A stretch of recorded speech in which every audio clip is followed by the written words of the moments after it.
Malaka, Malaysia. Malaysia, Masya Allah. Masya Allah. Karena saya ke sana ingin mendapatkan data apa betul sunan-sunan ini, wali-wali ini pernah belajar ke sana. Ternyata saya temukan bukan hanya belajar ke Malaka, bukan hanya belajar ke Pasai seperti Sunan Bonang sama Sunan Giri, bahkan ke Mekah.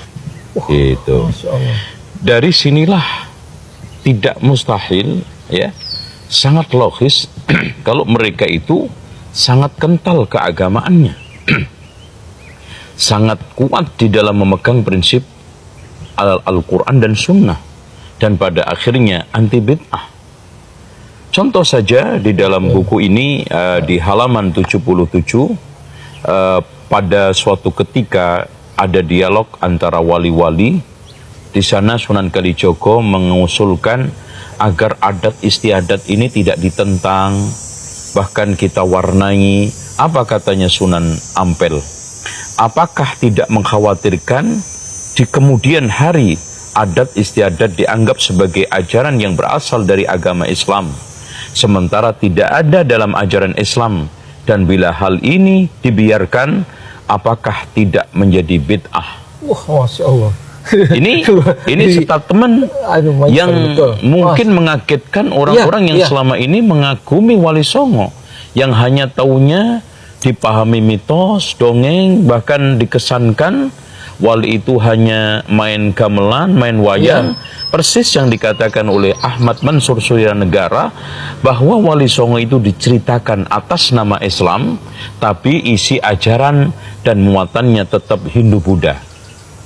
Nah, kemudian statement atau pertanyaan Sunan Ampel tersebut disangkal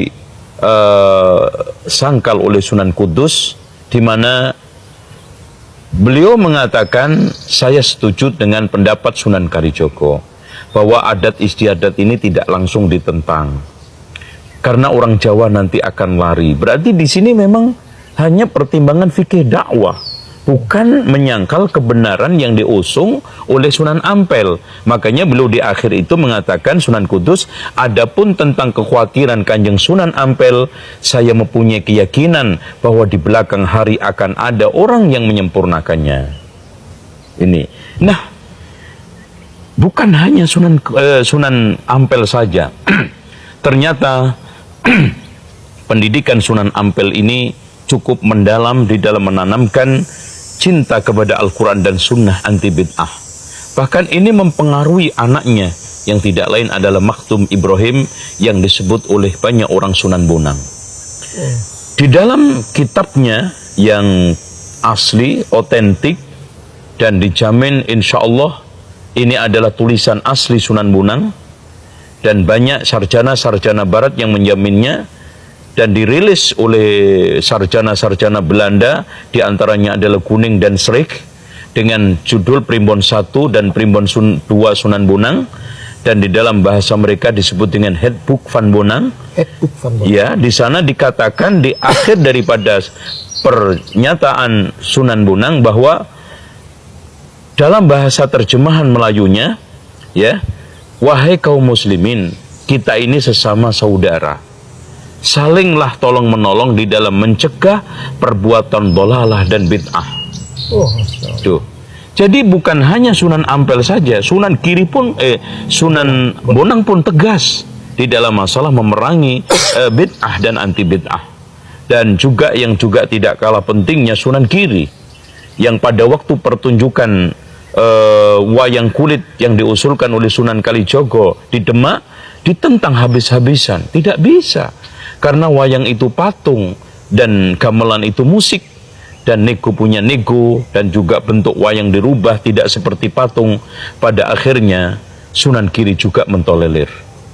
Yang tidak kalah pentingnya di sini, di dalam kitab yang ditemukan di Italia, di perpustakaan Arestia, yang terbuat dari Italia, lontar atau runtal. Runtal atau luntar di dalam bahasa Italia namanya kropa, yang ditemukan di Ferrara. Jadi perpustakaan Arestia itu adanya di Ferrara, Italia, sehingga disebut dengan kropa Ferrara. Kropa, ya? Ya, kropa Ferrara. Di dalam kitab itu atau kitab itu sebetulnya adalah hasil sarasehan, ya, yang merekam hasil sarasehan Wali Songo yang ketika itu diadakan di Giri Gedaton, di tempatnya Sunan Giri, yang dipimpin oleh Sunan Giri juga, tahun Wawu, bulan Ramadan dan hari Jumat, untuk membahas tentang ma'rifatnya Siti Jenar ini sesat atau tidak. Akhirnya disimpulkan dari majelis itu bahwa Siti Jenar adalah sesat, mengusung pemahaman yang nyeleneh, yaitu manunggaling kawula Gusti atau wahdatul wujud.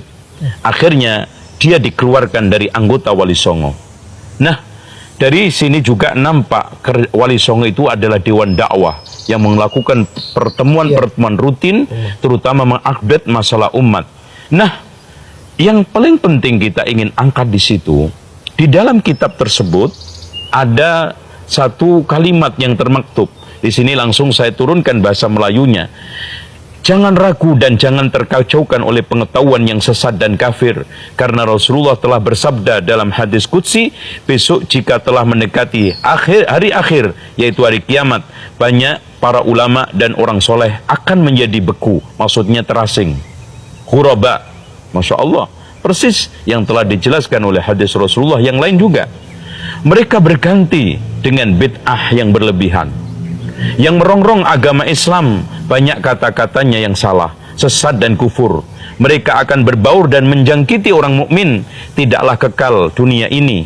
Maka hendaklah diketahui bahwa menjelang kiamat akan banyak yang meninggalkan agama Islam ini. Sedikit yang sempurna, yang tetap dalam Islamnya. Banyak yang Islam lalu menjadi munafik, menjadi Yahudi, menjadi seperti iblis, dan ada yang menjadi sesat atau syirik, ada yang menjadi kufur atau kafir. Masya Allah. Ini cukup gamblang dan tegas. Bahkan kalau kita membaca tentang syariah yang dikembangkan oleh Wali Songo juga cukup jelas. Itu adalah berpijak pada ahli sunnah wal jamaah, tidak syiah dan juga tidak sufi. Bagaimana tingkah laku melaksanakan perintah Allah yang baik dan yang perlu, yang terkecuali bagi semua orang Islam, dari perbuatan lahiriah seperti sholat 5 waktu sehari semalam, puasa pada waktu bulan Ramadan, membayar zakat sesuai dengan kemampuan bagi yang punya uang. Kalau toh disimpan ataupun dipakai sebagai modal, harus dibayar zakatnya secara jujur dan jangan diselewengkan. Jangan berdagang dengan alat-alat musik sebab itu haram. Dan lakukanlah derma, sedekah, pergi haji, perang sabil, mandi jinabat, membaca Al-Quran, melaksanakan sholat, menjauhi perbuatan-perbuatan mesum, pergi ke masjid dan ikut berkumpul dengan orang-orang banyak untuk melaksanakan sholat Jumat. Ini nampak sekali mereka itu ahli sunnah wal jamaah. Dari pernyataan para pakar sejarah Indonesia juga yang meneliti tentang Wali Songo, yang paling terkenal adalah Husain Jayadiningrat di dalam kitab Sejarah Banten, yaitu tinjauan kritis terhadap sejarah Banten. Dia menegaskan itu hanya rekayasa anak negeri untuk memahamkan, untuk mencocok-cocokkan nama Sunan Kalijogo itu. Kalijogo. Iya. Tapi realita jelas tidak ada. Bahkan di antara mereka banyak yang menyangkal juga itu hanya kiasan. Maksudnya tungkat adalah prinsip Islam yang harus dipegang. Maksudnya bertapa, dia harus tekun di dalam menjalani pembelajaran Islam kepada Sunan Bonang. Kan itu ceritanya Sunan Kalijogo berguru dengan Sunan Bonang. Kemudian Sunan Bonang berjalan di atas lautan. Itu maknanya dia itu jalan di atas sungai, maksudnya tidak basah bahkan tidak tenggelam, bahkan nampak seperti di jalan biasa di tanah. Maksudnya walaupun Sunan Bonang ini masuk ke masyarakat yang Hindu-Buddha, berbagai macam lingkungan yang warna-warni, tapi prinsip tetap tidak merubah, tidak mempengaruhi Sunan Bonang. Itu maksudnya. Jadi dan secara realita pun nggak mungkin ada orang Islam, dan Sunan Kalijogo ketika itu sudah Muslim. Tapa sampai 2 tahun dalam suatu riwayat itu, berarti nggak sholat, nggak mandi, nggak ini, dan itu jelas ala Hindu Buddha, bukan ala Islam. Apalagi ditegaskan di dalam wejangannya Syekh Maulana Malik Ibrahim, yang namanya tapa di dalam Islam adalah sholat 5 waktu, membaca Al-Quran, iktikaf di masjid, dan berteman dengan orang soleh. Itu ini pertapaan dalam Islam. Allahu a'lam bishawab. Nah, logika-logika usul fikih ini yang kemudian dipakai Wali Songo. Dipakai Wali Songo, kemudian membiarkan sekian tradisi yang insya Allah itu salah sebetulnya. Tapi tidak sebanding dengan asmani Allah Subhanahu wa Ta'ala. Misalnya begini, gini di rumah mawon. Sama ra paham mboten napa-napa. Sampeyan nak ra paham wis anggap ae tawadhu. Sepantese wong awam yo ora paham. Nak paham dadi kiai. Terus biasa mawon sampeyan nak ora paham aja tersiksa. Umpamane jenengan mboten kiai kok kon paham. Nah sampean pinter kados kula mestine ora ngrungokno, semangate hasud. Terus rivalitas perkara. Nah, cara Mbah Mun nak cerita ngoten, dhisik ke zaman bodoh iku angger kiai mbok cucuk. Bareng padha kiai niku koyo saingan. Niku pun sunatullah ndak bisa dihindari, niku pun sunatullah. Terus kembali lagi ke logika usul fikih. Niku dipakai oleh Wali Songo. Ngeten ada cerita ini rungokno ten. Itu sudah saya cek di beberapa riwayat termasuk di Musnad Imam Ahmad. Ada orang, ini bukti teorinya Wali Songo itu benar. Wonten tiyang gadah kesalahan niku dokumen kesalahan niku madul basor, sepanjang mata melihat. Wes ngoten jumlahnya 99 bok. Kayak apa banyaknya? Per bok madul basor, sepanjang mata nopo melihat. Ketika dia ditanya Allah itu kalau tanya demokratis. Adzolamat kakatabati, jangan-jangan malaikat saya sentimen kalau kamu jelek ditulis, kalau baik enggak Gusti. Afalaka uzrun, jangan-jangan kamu saat salah itu punya alasan. Enggak Gusti, ya memang salah. Tapi kata Allah, sudah kamu tenang saja, kamu punya ini. Itu hanya satu box, ya kira-kira kayak tempat jam tangan itu. Enggak, kamu punya ini, cukup ini. Terus malaikat tanya, ya Allah, apa artinya, apa ngefek itu kalau ditimbang tuh, kejelekan sebanyak itu dengan satu box jam. Orang ini juga bilang, Gusti sudah ada usah ditimbang, nggak ngefek, itu pasti kalah. Tapi setelah ditimbang menang yang satu box kecil tadi, karena di situ ada la ilaha illallah Muhammadur Rasulullah. Jadi malaikat diancam sama Allah, kamu berani tidak mempertimbangkan nama saya? Apapun banyaknya box itu dosa itu tidak saya. Kalau ini la ilaha illallah itu nama saya. Kamu berani tidak mempertimbangkan nama saya? Ya tidak berani Gusti, ya harus dimenangkan. Nah itu semalannya kalau pengajian ini ya ada istilatur rijal wan nisa, tapi baru kayak ngaji di sepuro. Ya aja muni halal, tapi ya aja muni terus gak ono faedahe. Di sepuro insya Allah.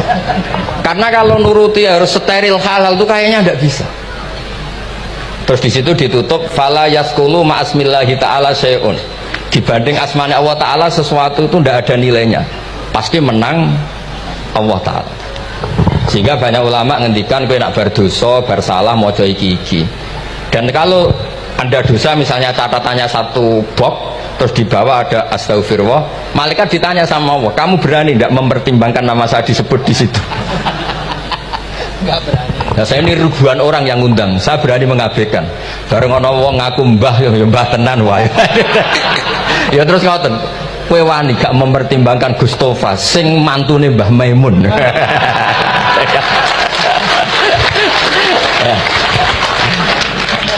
Semoga cara pandang malaikat nanti seperti itu.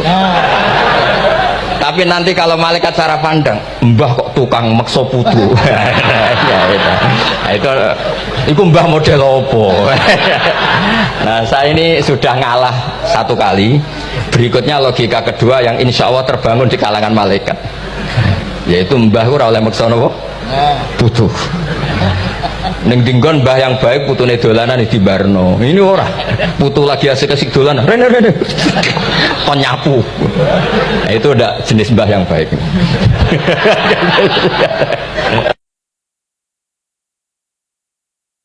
Makanya pas sekali tadi dawuhnya Habib Abdurrahman kita niru Wali Songo. Wali Songo itu membawa Islam itu ringan. Wong yang biasanya keimangan sesajen, dhisik dikakno setan, saiki dikakno tangga. Wis pokoke terus dhisik durungane jampa-jampi sing menawa ana sing dihukumi syirik, saiki ditahlili. Dene tahlil iso diarani syirik ya terlalu lain-lain kok syirik ku piye. Wong lain itu kalimat yang orang kafir saja menjadi muslim karena ngelafadzkan Lah saiki gara-gara lele diwaca pitung dinane mayit wong dadi musyrik koyo rada aneh. Teori itu mboten ketemu akal. Akhirnya dia gampang mawon, tidak merubah kultur yang ada tapi diubah. Napa? Diubah. Jangan kalau cerita nih Rasulullah Shallallahu Alaihi Wasallam niku tidak merubah adat jahiliyah secara ekstrim, tapi Rasulullah niku mengemas dengan kearifan. Kalau tak cerita sedikit, kenapa Nabi dipilih dari suku Quraisy? Suku Quraisy itu gak ada tradisi saya. Kalau ingin menikmati perempuan itu ya nikah. Sehingga ketika Nabi dianggap aneh-aneh dakwah itu kata orang-orang Quraisy, Muhammad kalau kamu ingin aneh-aneh itu karena ingin nikah. Kamu senang siapa? Zawasnak. Zawasnakah, kamu saya nikahkan. Sebab itu disebut adat-adat itu kamu saya nikahkan. Bukan saya carikan perempuan, bukan kamu saya nikahkan. Sebab itu adat-adat Quraisy yang termasuk jilem gitu, mulai terutama teruntuk adatnya mbah-mbahnya Rasulullah Shallallahu Alaihi Wasallam. Niku taroku sifaha falam yusibum aruhu min adami wa ila abihi wa ummi. Semuanya meninggalkan berzina. Hafidhul ilahu karomatul li Muhammadin abahul amjada saunal ismi. Niki penting kula aturaken kersane kultur kula sering jagungan dengan Habib-habib sing aos Mbah Mun. Wong Jawa niku mboten nate kawin ponakan, mboten nate kawin putrine. Niku nggih barokah Rasulullah sallallahu alaihi wasallam. Riyen kiai-kiai Jawa niku ngenano mahram. Wong ora oleh nikah ambek putrine, ora oleh nikah ambek ponakane, ora oleh nikah ambek mbae. Sehingga wong Islam Indonesia niku mun dadi konsensus nikah itu sudah benar. Terus diantara alimipun Mbah Ali Maksum, kula ngertos lah jejak beliau karena nggih orang-orang yang diidolakan bapak kawula, keluarga kawula. Mbah Mun nggih sering cerita Mbah Ali. Terus beliau cerita ketika ada hadis tentang la'ana wa zawaratil kubur, itu ada kata mubalaghah zawarat. Artinya perempuan yang sering ziarah. Jadi bukan sekedar pernah tapi sering. Nah, gara-gara sering itu akhirnya meninggalkan kewajiban-kewajiban sebagai seorang istri. Terus beliau secara tertib ngendikan orang itu jangan hanya dalil la'anallahu zawaratil kubur. Kalau semua peziarah perempuan itu haram, berarti nggak mungkin ada riwayat seperti ini, kata Mbah Ali Maksum. Wa zakarul aktsarun ilal jawaz idza aminatil fitnah atau idza uminatil fitnah. Karena harokat ini harokatnya Gus Zaki, paling salah ya Gus Zaki. Mulane kula waca ping video nih. Apa tak waca kaya harokat ngonang disalahno, tak waca ora sesuai harokat kok nyalai. Ben wonten kurbane Bapak itu mriki. Pokoke harokat itu mriki idza aminatil fitnah. Nah, pokoke misale kacek sithik idza uminatil fitnah wastadallu bima rawahu Muslimun ana Aisyah qalat kaifa aqulu ya Rasulullah idza zurtul kubura. Qala quli assalamualaikum ahla diyaril mu'minin. Andaikan semua perempuan itu haram ziarah, Nabi tidak akan menjawab pertanyaan Sayyidah Aisyah, ya Rasulullah kalau saya ziarah kubur itu baca apa? Serau salatian moco wong haram. Tapi ternyata Nabi ngajari quli assalamualaikum ahla diyaril mu'minin. Artinya Nabi membolehkan Sayyidah Aisyah ziarah, dan kita tahu Sayyidah Aisyah tentu perempuan. Wa bima akhrajahul Bukhari anan Nabiyya sallallahu alaihi wasallam marra bimra'atin tabki inda qabri sabiyin laha faqala ittaqillah wasbiri al hadis wa lam yunkir 'alaiha azyarah. Nabi juga sering ketemu perempuan yang menunggui atau ziarah ke makam putranya, Nabi juga tidak mengingkari. Terus diriwayatkan lagi anna Fatimah kanat tazuru qabra ammiha Hamzah kulla Jum'atin. Sayyidah Fatimah juga ziarah ke makam Sayyid Hamzah setiap hari Jumat. Bahwa fatayat atau musiman ibu-ibu ziarah kubur itu ada dalilnya. Sekali dalil ini nggak diungkapkan, sering ada ziarah itu mergo panitiane untuk merjin, untuk opah gitu. Jadi niki kula niku rada nutup-nutupi sing ra di bisnis napa ziarah. Nah, terus artosipun ana hadise kan macem sawangane Islami. Mergo sekali hadis ini nggak diketahui mesti ngaten. La'anallahu zawaratil kubur. Kenapa masih banyak yang ziarah? Ya karena ada hasilnya. Nah, tapi baru kayak hadis ini kan enggak. Kenapa masih ada ziarah? Ada hadisnya. Maksud kula. Ya ngoten. Assalamualaikum warahmatullahi wabarakatuh.